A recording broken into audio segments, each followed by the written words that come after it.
Assalamu alaikum, dear students. Today, our topic is what is our system of election. आज हम अपनी country यानी India के बारे में पढ़ने जा रहे हैं कि इंडिया में जो सिस्टम ऑफ इलेक्शन है वो किस तरीके का है. It is chapter third, class 9th political science, chapter third, और जो चैप्टर का नाम है दैट इज इलेक्टोरल पॉलिटिक्स. इससे पहले हमने इसी चैप्टर पे जो है 3 वीडियोस अपलोड किए हैं. इस वीडियो से पहले हमने जो वीडियो अपलोड किया था उसमें जो हमारा टॉपिक था that was what makes an election democratic. Election जो है किस तरीके से डेमोक्रेटिक बनते हैं, वहां पे हमने पढ़ा है कि इलेक्शंस किस तरीके से डेमोक्रेटिक बनते हैं.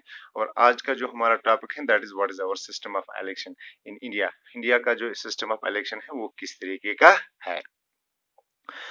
Generally, we can say that Indian elections are democratic. ये हमने पढ़ा है लास्ट वीडियो में कि हिंदुस्तान में जो elections होते हैं they are democratic. To answer this question, let's make to look at how elections are held in India.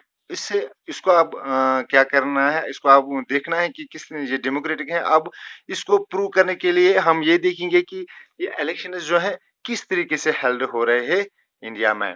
हमें मालूम है कि Lok Sabha and the state legislative assembly elections are held regularly after every 5 years. इसमें कोई शक है ही नहीं. जो जनरल इलेक्शंस हमारे हो रहे हैं या स्टेट इलेक्शन जो हमारे हो रहे हैं तो वो हेल्ड हो रहे हैं after every 5 years on regular basis. 5 साल, हर 5 साल के बाद वो क्या हो रहे हैं, हेल्ड हो रहे हैं. After 5 years the Lok Sabha stands dissolved and the term of all elected representatives comes to an end. चाहे लोकसभा के जो मेंबर्स होते हैं 545 जो मेंबर्स होते हैं उनकी टर्म जो है खत्म हो जाती है 5 साल के बाद, और 5 साल के बाद फिर से लोकसभा इलेक्शंस होते हैं. यहाँ पार्लियामेंट इलेक्शन जिनको कहते हैं वो हो रहे हैं. तो इसका ये मतलब है कि हर 5 साल बाद लोगों को एक नया मौका मिलता है कि वो अपने नए नए रिप्रेजेंटेटिव्स को चुने.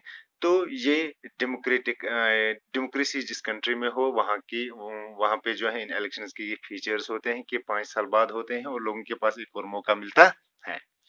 यहाँ पे मैंने लिखा है कि लोकसभा एंड विधानसभा, 2 तरह के इलेक्शंस यहाँ पे होते हैं, लोकसभा एंड विधानसभा.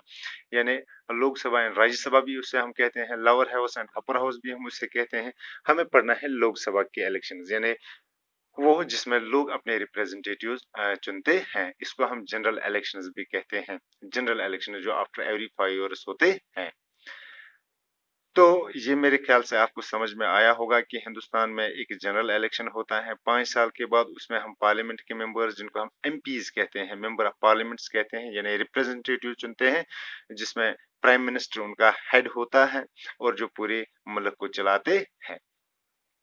अब हम देखेंगे इलेक्टोरल कॉन्स्टिट्यूंसीज. ये कॉन्स्टिट्यूंसीज किस तरीके से, मैंने आपसे कहा है कि हमारे जो मेंबर्स हैं दे आर 445. अब ये 445 किस तरीके से हम इनको चुनते हैं, किस इलाके को हम रिप्रेजेंटेटिव देते हैं, तो किस तरीके से ये 455 बनते हैं.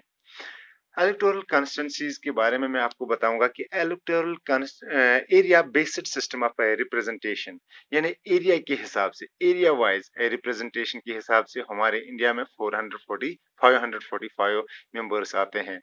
Voters living in that area elected one representative. हर इलाके से एक रिप्रेजेंटेटिव आता है. जो हमने कॉन्स्टिट्यूंसीज जो बनाई है, हिंदुस्तान की गवर्नमेंट ने जो कॉन्स्टिट्यूंसीज बनाई हैं 545 एरियाज से जो रिप्रेजेंटेटिव्स आते हैं, और वो रिप्रेजेंटेटिव्स उन्हीं इलाकों के लोग इन रिप्रेजेंटेटिव्स को चुनते हैं. ये नहीं कि यहाँ के कॉन्स्टिट्यूंसी से कोई रिप्रेजेंटेटिव जो है उसको कोई दूसरी कॉन्स्टिट्यूंसी चुने, ऐसा नहीं होता है. बल्कि हम लोग जिसको वोट डालेंगे वही मेंबर जो है पार्लियामेंट में जा सकता है. 443 कॉन्स्टिट्यूंसी. याद रखो कि लोकसभा में जो मेंबर्स की तादाद होती है यानी जिनको हम अपनी वोटिंग के जरिए चुनते हैं, they are 543.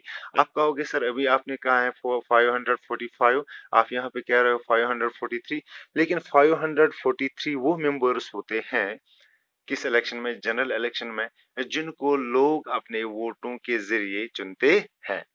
Members of parliament हम इनको कहते हैं। लोकसभा 542, यहाँ पे मैंने लिखा है +2 ये वो +2 यानी ये वो एंग्लो इंडियन के बारे में आपने सुना होगा, जो ब्रिटिश ओरिजिन के होते हैं और यहाँ हिंदुस्तान में उनके इंसेस्टर जो हैं वो यहाँ पे रह रहे थे।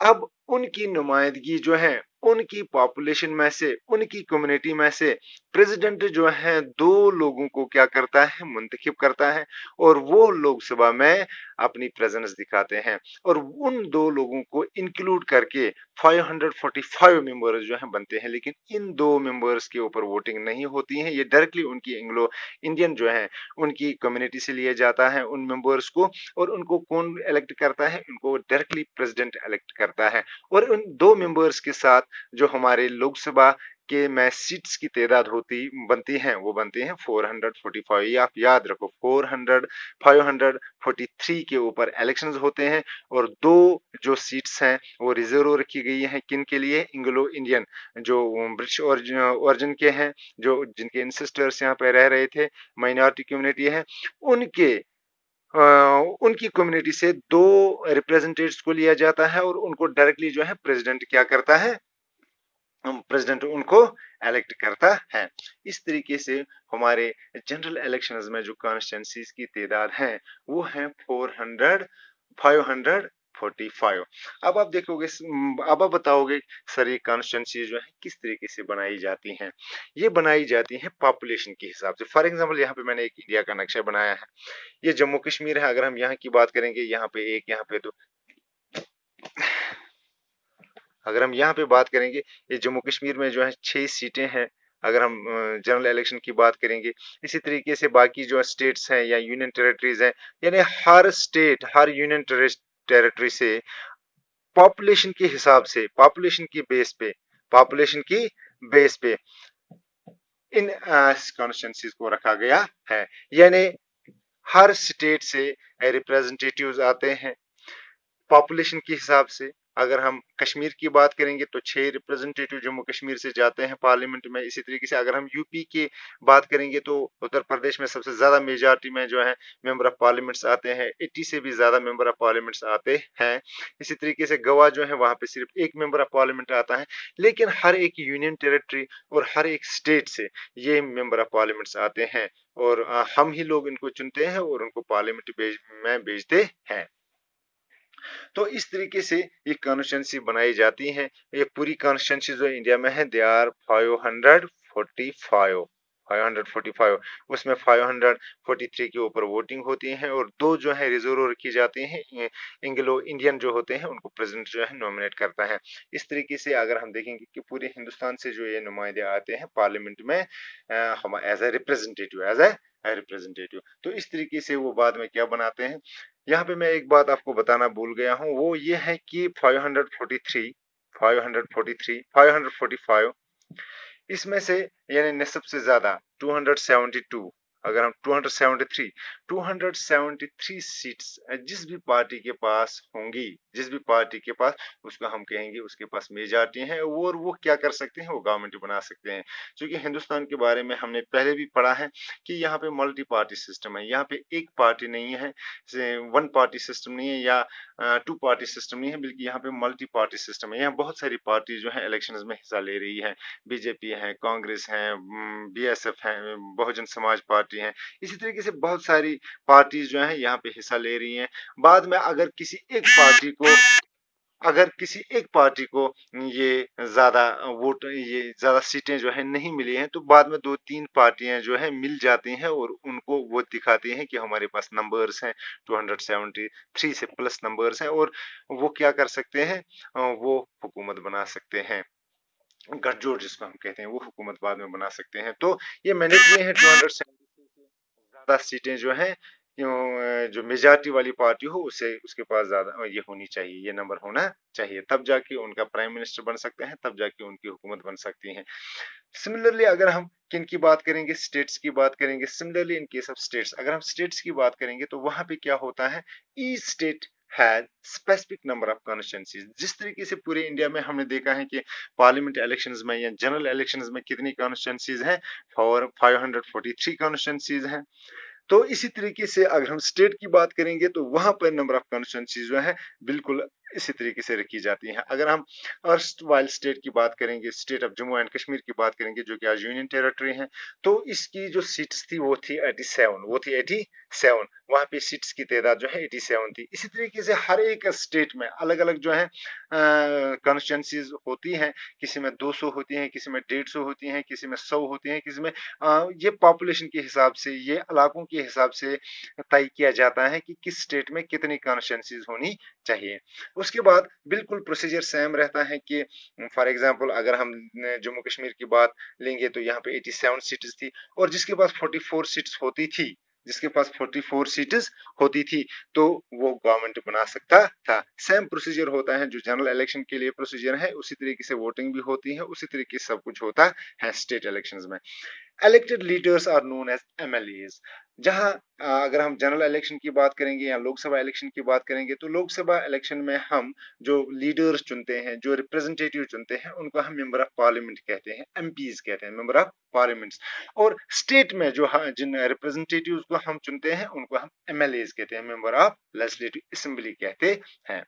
Held after every 5 years. मैंने कहा आपको पहले भी प्रोसीजर जो है सेम रहता है। जिस तरीके से हमारे जनरल इलेक्शंस होते हैं आफ्टर एवरी 5 ईयर्स जो है हमारे जनरल इलेक्शंस होते हैं, बिल्कुल स्टेट इलेक्शंस भी आफ्टर एवरी 5 ईयर्स भी होते हैं एज जनरल इलेक्शंस। हाँ, हेड जो होता है वहां पे मैंने आपको बताया है कि इसका हेड, लोकसभा इलेक्शन का जो हेड बनता है, यानी उसको मुल्क चलाना पड़ता है, उसको हम कहते हैं प्राइम मिनिस्टर, पीएम। और यहाँ पे जो है स्टेट का जो हेड बनता है वो बनता है सीएम, चीफ मिनिस्टर बनता है।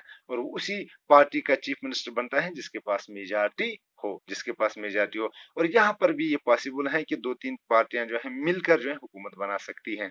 तो स्टेट इलेक्शंस और जनरल इलेक्शंस ये सेम तरीके के उनका प्रोसीजर जो है, उनका प्रोसीजर जो है, सिस्टम जो है, वो बिल्कुल एक जैसा है, चाहे स्टेट का हो चाहे। लेकिन यहाँ पे फर्क इतनी है, जो स्टेट में हम चुनते हैं वो सिर्फ स्टेट के ऊपर हुक्मरानी करते हैं, और जो लोकसभा की इलेक्शंस में हम रिप्रेजेंटेटिव चुनते हैं वो पूरे मुल्क पे हुक्मरानी करते हैं। तो लोकसभा के मेंबर्स को हम एमपीज कहते हैं, और स्टेट के मेंबर्स को हम क्या कहते हैं, एमएलएज कहते हैं। तो ये आज जो हमारा टॉपिक था वो इलेक्शन, ये मेरे ख्याल से आपको समझ में आया होगा कि रेगुलर बेसिस पे आफ्टर एवरी 5 ईयर्स जो है लोकसभा के इलेक्शंस होते हैं, जिसको हम जनरल इलेक्शंस कहते हैं। और हमारी जो कॉन्स्टिट्यूंसीज हैं, यहाँ पे जो इंपॉर्टेंट पॉइंट है वो ये है कि यहाँ की जो कॉन्स्टिट्यूंसीज हैं वो है 545। ये आप याद रखो, टोटल नंबर ऑफ कॉन्स्टिट्यूंसीज हैं 545। और जिन पे इलेक्शंस होता है, जिन कॉन्स्टिट्यूंसीज पे इलेक्शंस होता है वो है 543। और दो जो है रिजर्व रखी जाती हैं एंग्लो इंडियन जो यहाँ पे रह रहे हैं उनको, उनकी कम्युनिटी के लिए, और उनको डायरेक्टली जो है प्रेसिडेंट अपॉइंट करता है। और स्टेट की जो है अलग अलग जो है कॉन्स्टिट्यूंसीज होती हैं, यानी पॉपुलेशन के हिसाब से उनकी कॉन्स्टिट्यूंसीज होती हैं। यहाँ पर भी पॉपुलेशन के हिसाब से हर स्टेट में अलग अलग कॉन्स्टिट्यूंसीज होती हैं। जैसे जम्मू एंड कश्मीर में 6 हैं, इसी तरीके से बाकी स्टेट्स में आधु में 6 से भी कम है, आधु में 70 हैं, आधु में 50 हैं, आधु में 40 हैं। यानी पॉपुलेशन के हिसाब से जो लोकसभा इलेक्शन है उसी हिसाब से उनमें सीट्स रखी गई है। तो ये हमारा टॉपिक था। इंशाल्लाह कल के वीडियो में हम पढ़ेंगे एक और जो हमारा टॉपिक है, वोटर लिस्ट। वोटर लिस्ट किसे कहते हैं, वो कैसे प्रिपेयर होता है, उसके बारे में इंशाल्लाह हम कल पढ़ेंगे। और तब तक के लिए खुदा हाफिज।